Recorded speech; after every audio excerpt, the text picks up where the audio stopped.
Hello, my name is Xiaochen Zhang and I'm a software developer, or more specifically Unity developer from Volvo Cars. Hi, and I'm Timmy Ghiurau. I'm leading virtual experiences and I'm from Innovation Arena at Volvo Cars. Yeah, today we will share you about the stories and the things happening around Unity and more broadly virtual engineering at Volvo Cars. We will expand the topic in three parts. Firstly, we'll introduce you how we happen to use Unity at Volvo Cars, and then how we established a pipeline and shaped the workflow around it. And the rest of the time, Timmy will show us more various use cases and cool innovation projects. So let's get started. I'd like to tell the stories from when Timmy and I met each other, and we were both HMI developers. And one day, while we were having a casual conversation at the lunchtime, we surprisingly realized that Timmy had previous experience at Unity, and I used Unity as my spare time hobby. So we thought it would be really cool if we can do something together with Unity someday, right? Yeah, and it was interesting, and we looked at what would be in automotive like the most immediate use cases, and we knew that there are some teams that are trying to build a new simulator and or like some commercial applications. So we started to track them down and collect the information we had in that, and we understood that it would be so great to start using Unity in some of these groups. And that was about more than 5 years ago, I guess. Yeah, we started to think about the possibilities. Yeah. And then just around the same time, this young man called Jacob Serov, he appeared, and with this, he made this flash animation as shown in this picture, and he was just asking around the company if there was any more capable tool that can make this in 3D, and we said sure, but what is it for? And just this specific illustration was showing how the car should react when the user changes gear. So for example, should we check the seatbelt is fastened? Should we check the doors and locks? And what should we show on the instrument cluster? And yeah, that's straightforward, but to dig into the deep value behind it and the potentials, we need to look at this cartoon. And I believe many people might have seen this series, the well-known tree swing story, and what Jacob was trying to find as a solution to such a problem. So when we build a new car, it is a lengthy process from the concept to integration and to the final production. There are hundreds of thousands of people involved, and everyone is only working or developing the designing a small part of it, and only within a certain phase.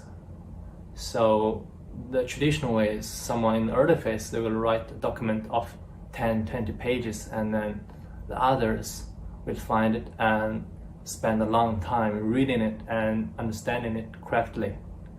While Jacob provided that flash illustration as a supplementary material, and it turned out people could easier and better understand it. So Jacob proved the point that seeing is believing. No, seeing is easier and more reliable than imagining. So this tool could improve the efficiency and the quality of the communication and the handovers. And apart from that, it could also contribute a lot to the transparency. So in the company, there are a lot of people who needs to have a bigger picture of how our future car will be, such as complete vehicle, business, strategy, UX, etc. And then to achieve that, how they could do if you remember the 10-20 pages of document of a single function I mentioned, to collect all the functions, then that could add up into a stack of like a paper this high, maybe even higher. So it's impossible for anyone to really read through that, right? We've seen that paper, that deck, yeah. And this tool provided a much easier way for people to really perceive that, to get the big picture, and then to understand how our future car will be. And that's a good, that's a really strength. And after believing in the value and the big potential behind it, and me, Timmy and Jacob, and together with another colleague Anders, we formed a team and we built it with Unity, and we called it Product Simulator. And let's jump into the short demo and see how it turned out soon after we started the team. So we made it in Unity with a more comprehensive way, so with more function integrated. So we also provide more intuitive interactions, and then with the more realistic graphics rendered. And with this tool, we can bring it to the virtual expeditions, design review, and many processes to enhance people's understanding of how our future car will be. We can almost do whatever in this. Everything's virtual. Yeah, what was really interesting here is like it also good for communication. So being able to communicate between designer, UX research, different function owners as early as possible. So to have like a complete virtual experience, it was the first time we could do that, and it really helps with communicating the intent and what we want with specific functions of the product, and also for management to know what's the progress and where we are with the car. Yes. So it is not as easy as it looks to make all this happen. So there are like both mental or cultural challenges and also technical challenges that we need to overcome to really make all this happen. So let's look a bit of it. I think, Timmy, you have been the ambassador and the evangelist for the team, so should you talk about the mental, cultural challenges? Yeah. Yes, I always, when I joined here, I came from a creative background, and I worked a lot with Unity before, and I was really inspired by the vision of democratizing the tools and methods, and I really wanted to have the same mentality in the company, and I understood that I have to align with the views. I have to understand how is the automotive industry looking like, and as I like to say, sometimes you need a box to think outside of a box, and automotive was quite a boxy box to that point. There was a lot of challenges, a lot of old processes. So I was trying to see how I can understand the challenges they're facing, the tools, the pipelines, and not threatening people that, hey, here's a new tool that will replace what you're doing, but more in a complementary way that, hey, we can enhance your tool chain, we can make it more efficient together, and you can create richer and richer experiences for research, for design reviews, for development. And that's when we wanted to create an end-to-end pipeline, because if you want to start with efficiency, you need to do it across, otherwise you might even disrupt the workflow. So we really looked at how to democratize simulators. As when I joined, there were like 4 or 5 simulators doing the same thing, and nobody was communicating, and we really took that as our mission to kind of collect the common needs, the requirements, understand the way of working, and most important, foster a community internally and externally by showing the latest and greatest, help people with prototypes and development, and connect the dots between the organization from design to R&D to retail. and also building a community outside where we started to partner up with Unity. At that stage, Unity was just starting the automotive department, so I've been talking to David Helgason, like the founder of Unity, and I asked, why are you guys hiring so many automotive people? And it's like, oh, this is perfect timing, because we are actually building an industrial vertical, and we started to talk with Unity's automotive team and got early access to the latest simulation tools and pipelines, and we started to build together. So we were giving feedback, and we were also getting early access of being able to be the first ones to try it and be ahead of the curve, which really helped us a lot. Yeah, that was really both for us and for Unity in time. Yeah. So then, if we start to tackle into those technical challenges that we had, I think first is we need to collect a lot of data, so we're not building everything from scratch. There are a lot of resources and treasures like just laying around, spread it over the organization, that we can collect them and then make value out of it. So the most important thing apparently it is the car model, and I think it is quite common in all those mechanical engineering fields, like all the modeler or the designer, then they create a model. It's in the format of CAD data, so which is a mathematical representation of the model. So it doesn't have a resolution. But when we need to render it in Unity, then we need to really convert it into a Unity-friendly format, which is mesh. So this process, it involves a lot of things that we need to balance between the quality of the model and the performance of our end application. So we need to tessellate, optimize, decimate, etc. And even though we have like the tool from Unity's Pixies that we can utilize, and then we still need to automate as much as possible, since this kind of conversion is happening like very often.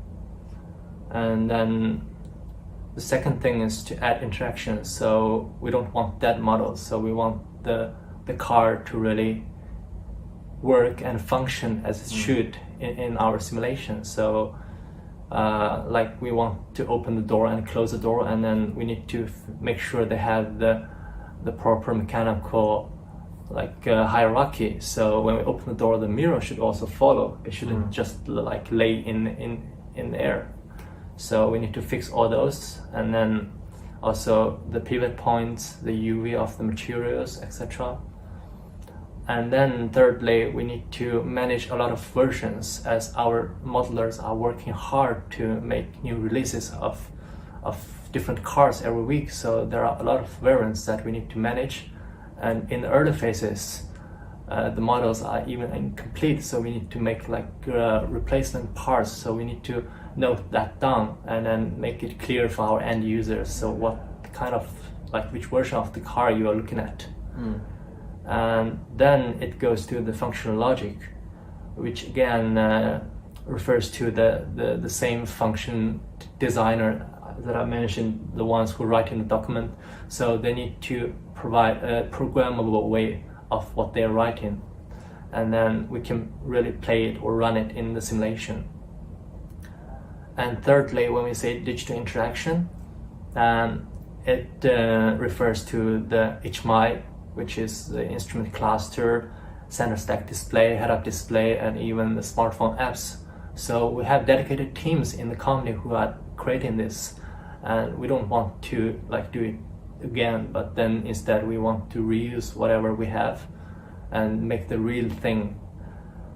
So we need to start collaborating with those teams and try to make the interface between their format to the Unity. And then lately, to really tell the story that we need to drive the car, then we need to have a 3D environment. So in the beginning, we were collecting 3D environment from various sources, like different departments in the company, and then also from Unity, from asset stores. And lately, we started to create our own environment, our own road with tools such as Roadrunner, and then we have made sure our environment keeping the compatibility with OpenDrive standard and open scenario, so we can replay a lot of things in the logical way. Yeah, and to add to that, like in the beginning, we were kind of using assets as a currency till we formed this pipeline. We to get traction and trust in the company, we were actually trying to trade assets. So we went to active safety department, like they work with self-driving cars and safety sensors, and we asked them, hey, we saw that you have a realistic road. Do you want to, can you share that with us, and we can give you back a good car, good looking functional car. We didn't have that in the beginning. Then we went to design and said, hey, we can give you like a realistic road, but please give us a realistic car. So we were this kind of hub of trading assets, and that's how we got we got the trust and actually started to be that central piece in the whole pipeline. Yeah, you were the broker that time. Yeah, exactly. The broker. Yeah. And then after we have all those data flows going smoothly, or like at least working, and then it turned out our project size was exploding rapidly. Imagine we have a new car of a different model every week, and then we have various user interface like VR, desktop, and like static rigs, and then we have also different kinds of function logics as input, like software in the loop or Simulink model or like some dummy logic. And also we have like more and more environments. So we have been keeping all of this in the same project, and then this project was growing like crazy. Yeah, and then even that we also version controlled in the project, like we version controlling all the software, and then the Git size were also keeping all the archives. You can imagine how big it could be, and then the consequences we don't we used to not dare to make a new clone, and then it sometimes take the entire morning for us to import the project. So that was really bad, and then we knew there was like technologies like cache servers, but then that doesn't really solve the problem from the root, since what we really look what the parts being really used every time, it's on a very small part, like a specific car running in a specific environment with a specific UI. So the utilization of the actual part of the data is really low. So that doesn't make sense. That's why we started to refactor our architecture. I don't know if you mentioned the common architecture thing, you like to democratize the tool. So we found that what we're doing with this product simulator, it goes into the scope of virtual engineering. So we want to make it possible for other teams to also reuse what we have built. So that's why we have made all those data in our product simulator into smaller pieces, so every car can be picked up as its own, and also every interface, every environment, every function logic. So this way we have our architecture modular and scalable, and on top of that, this also made it easier for our end product to use the Unity addressable technology if we want to load all those content as remote asset bundles for the user. So it doesn't need to we don't need to ship the big shebang all together. So we only use things need based.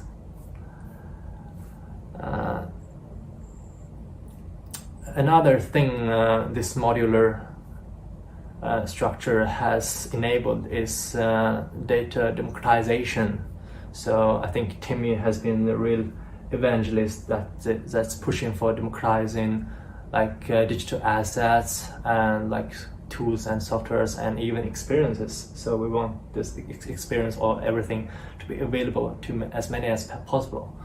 So when we say data, like images from Wikipedia, so it has all kinds of data in the public. But then when it comes to the automotive, we have mainly like car models, environment and props, and like scenario logs and the journey, and source code, tools and plugins, hardware control interfaces, for example for a VR device or for a joystick or like a playable driving simulator, so etc.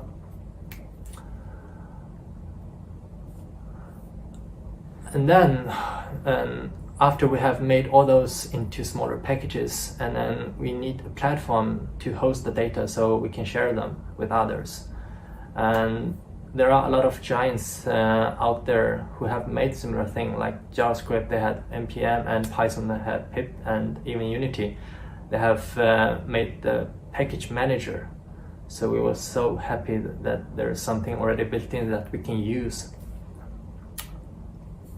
However, when we just check or test out the possibility with our IT department, then we were having an npm-based artifactory in our site we can use to host it internally, but then very typically it's authentication needed, so everyone needs to log in to identify themselves, so we make sure the right people can access the right content.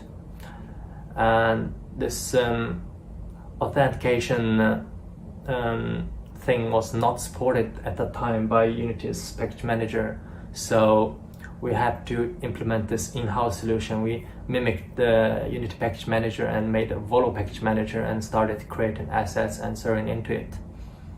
And we have started also the dialogue with Unity to push them to support, so we can adapt to the Unity package manager in future. So I think it was only like half a year later they made it in place, right? Yeah. And then we managed to switch to the Unity package manager almost seamlessly. So now it's up running. And like we're really pushing it beyond the boundary now. So after managing to share it internally, and then we're also trying to share like proper content externally. And then we have launched the Volvo developer portal, or innovation portal we call it. So we have many things that we share in there, and one of them is a 3D and simulator we share in the XC40 model. So yeah, this was it came from common needs that we identified from our partners and startups and universities that we collaborate with. Most of the time, all of them ask for accessing the API or having a 3D model to try out and showcase their technology or solution, also for research purposes. So then we collected all these needs and decided to launch the developer portal. We did that in January, and together with Unity we launched the automotive template. So I don't know, there's one more slide. Yes. Yeah, exactly. So now everyone that downloads Unity can access this template and have access to our high quality XC40 model, and use this as a state-of-the-art scene on how to use HDRP and how to create applications for automotive. So starting from car configurators to cinematics visualization to driving simulators, training sensors and so on. So we will continue to release more templates together, and it's amazing just to see how the community is responding to it and already creating applications for it, from, as I said, VR to desktop and iPads and so on. So it's a good step for us and actually really strengthen the relationship with Unity even more. Yes. And it is still in beta version, right? Preview. No, it's been launched now. Okay, yeah, good. Yeah. And just note that we need to have the latest, not latest, slightly later version of the hub and editor to get this template. Yeah. Yeah. So yeah, we encourage people to try it out and then just show us, your creations. Yeah. I think it's also worth to mention that the innovation portal also have the API and the Android emulator provided there. And I actually also want to relate this to our Volvo culture always, to have like the sharing and the care for the human being. Yeah. So the tools that we use to make our cars safer and simulations, we decided to offer it to public so people can use it to learn or to create their own services on top. And for instance, in 4 years, there were only 3 apps built with the Volvo Cars API, and in 4 days after we launched, we had 125 services and apps built with that, and I think 10,000 downloads of the template already, and it's getting more and more traction. So we try to keep it up to date and create new challenges and around our values like safety, personalization, and sustainability, and see what the community can build with it. Yeah, so we're looking forward to more people to really check this out and like create your own innovation, and welcome to feedback us. Yeah, exactly. Now I think I will leave the stage to Timmy to show us some use cases and cool innovation projects. Yeah, thank you. As we started, I think, and we talked that we really wanted to cover as bigger span of use cases as possible, like from early design reviews to the complete virtual vehicle, through development, simulation, HMI development, and as the cars are becoming more and more tech oriented and software heavy, we wanted to take advantage, and also the architecture and pipeline that Xiaochen mentioned, to kind of serve these purposes. So I think it's really, really impressive what we can do now as early as possible with the design concepts, being able to use it for service and training, simulate sensors, and if there is a design change in the car and maybe the sensors angles were changed, we can actually see that and capture that data and look at the efficiency and accuracy of those things. And as we go from design to R&D, when we are ready to tell a story, we can use Unity still through AR, VR applications to create consumer-facing experiences, and also imagining like future scenarios. Like we have a lot of collaborations with virtual cities, and trying to see like what would be the requirements from our side and how can we provide data to those type of platforms. I think it also shows like perfectly how we made the thing scalable, so we could have everything virtual, and we can like choose whichever layer we want to have, the physical, the reality thing, and we can have a perfect or very custom mix of virtual and the physical stuff. Yeah, exactly. So from rigs to software in the loop, hardware in the loop, so just having it modular like that really allows us to make it scale faster. And as we talked before, we did have some experiences, car configurators, also some AR applications for mobile phones, so people can export the car, configure it, order it online. But that's kind of when we looked on how we can make it available. So as we mentioned before, the template that we made together with Unity, and that for us we can still reuse it internally to build more stories and experiences like that. So from branding perspective, it has a lot of value, so we're looking on how to use it even more for storytelling. And now we work a lot with like the Museum of Volvo and understanding like how we can have Unity as a core to build this type of experiences and tell stories about our product and values. And then simulation, this is kind of where we started. We started with simple graphics in the beginning, using the Windridge environment, but then we had different needs, like from user experience simulations that required real-time driving, to LiDAR and sensor training and camera simulation, where we needed like high fidelity of the road. And the main interesting thing was like, how do we connect to existing tools, to existing hardware? And of course, what we were able to do was also use it for studies like eye tracking data and usability, see how people interact with our future concepts. And in Unity, we're able to create these tools to capture and log information when we do this type of simulations. And about 2 years ago, we wanted to take it to one step further, and together with Vario and Unity, we made the AR car, which is the first in the world where we could actually drive with the virtual headset in real time. And from the backseat in Unity, we could change scenarios. So you can drive an existing car, and then you can just swipe and overlay virtual concepts that don't exist yet on top, and then also test different scenarios. I'll show later a video about it.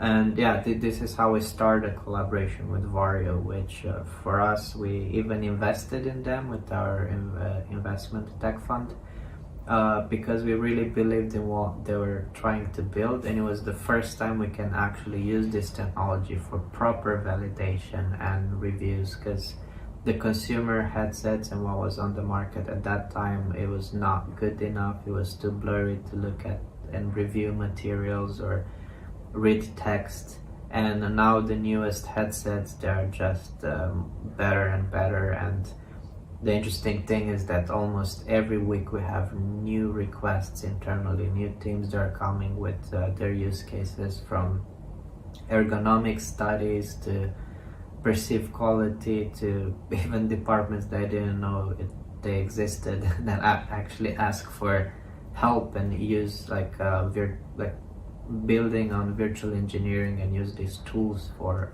their daily work. And then, of course, as we are really focusing on human-centric design, we really look to capture all the movement and like emotions and so on. So we also started to work with the Tesla suits, which is this full haptic suit that has like biosensing, motion capture. So we had, for instance, this year a few master thesis students that they used the suit to record a human movement of the foot. So we have this function in the car where if you kick your foot under the trunk will automatically open. And by using the product simulator, and we looked at that function itself, how to open the trunk, and the thesis workers were able to record a natural human movement to train the sensor. And then we used the robotics template to actually simulate how a robot will actually use that movement to train the sensor to open the trunk. And of course, having false positives like a cat that goes under the trunk, so that we can test in Unity really quick with some small cubes that move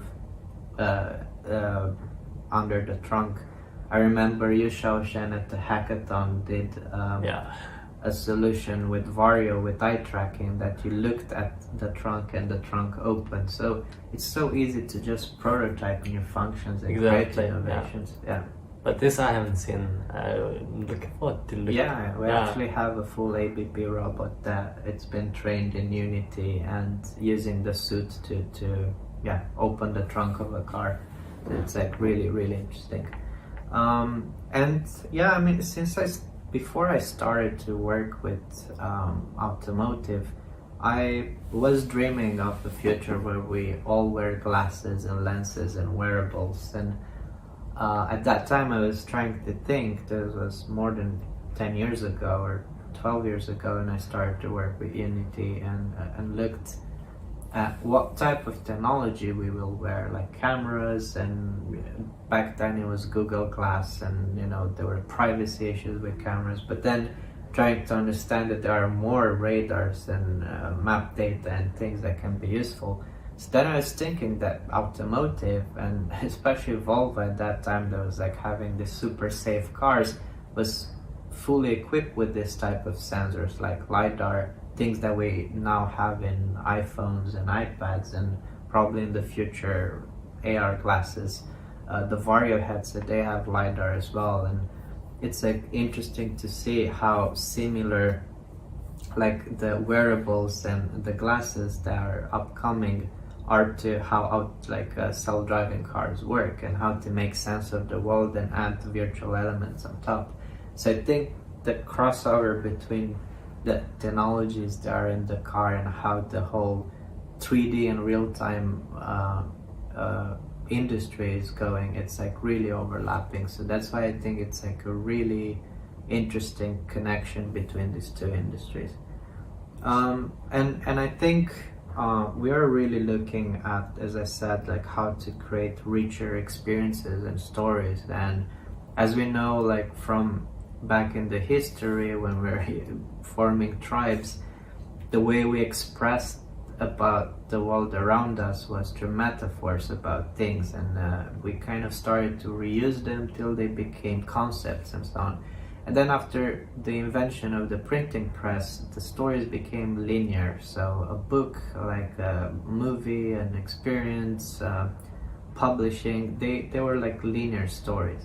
I think now we're moving in an era where through world building, where things are seen to a more holistic way, we're actually able to have interactive stories. So the scenarios will change based on your interaction, and we see that, of course, in gaming. That was done for many years, but I think it's coming now to other ways of doing storytelling. And for us, for branding and retail, I think that can be at core, and we do that by using this methodology like the mandala that was made by Alex McDowell, who was creative director of Minority Report, some Black Mirror episodes, Batman, Fight Club.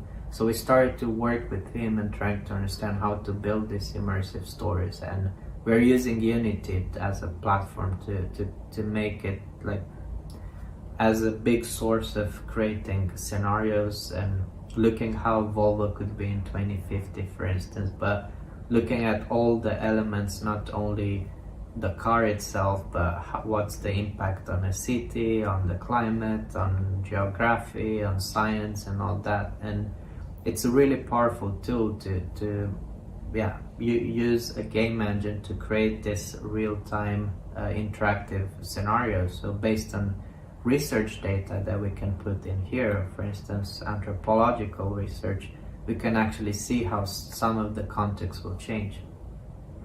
So I will show you a quick video now of what we do. So as we said, like now the mobile phones have LiDAR sensors, and same we used in self-driving cars. Training sensors to detect car lanes, doing user research on different graphics in the car, and the suit to record more natural poses for ergonomics and safety simulations. And then this ultimate simulator that we created with the AR car, where you're able to drive. This is filmed directly through a headset, no post-processing, and then just being able to switch the car model from an XC90 to an XC60, for instance, and just check visibility, and the drivers being able to see different design elements on the real road. So you have inertia, and because you're driving a real car, so to simulate different things, it's way easier now. And here we run a lot of tests, like on user experience and design reviews, and usually car life cycles are really long. It takes a few years, and now it was the first time a designer can drive his car concept after just a few weeks, from the sketches to actually drive it. And then safety scenario with the moves, things that are impossible to do in real life. And as COVID hit, we were looking, okay, how can we use even more tools to work remotely? And as we have such complex products, we need to be around the car and collaborate around it. So we looked at tools like Meeting VR, and together with Vario and Meeting VR, we looked on how to create this remote tools that mimic kind of the tools and tasks that people usually use in the company. And here you can see like the realism and reflection of a real car. At Unite in Copenhagen, we brought the real car next to the virtual one, and you could see your reflection in both, so people couldn't understand which one is real or not. And just being able to switch from virtual from reality to a virtual place to put the car in context, then you could test different functions, review it, create stories around it so people understand more, to simulation as we described, like teaching the car how to park itself, and comparing that to how the phones and tablets are capturing the world now, and combine that. So it's really good tool for working with prototypes. And here with Vario, we created kind of the future of your workplace, where instead of taking the headset off and being on the screen and working in Unity, here we were able to be in Unity, in the scene, and manipulating and coding everything there, because resolution was so high and you could have as many screens as you want for coding and designing. And that really opens so much opportunities for us. Yeah, Inception and Inception. Exactly, yeah, that was it from us. Thank you. So now I guess it'll be time for questions. Thank you.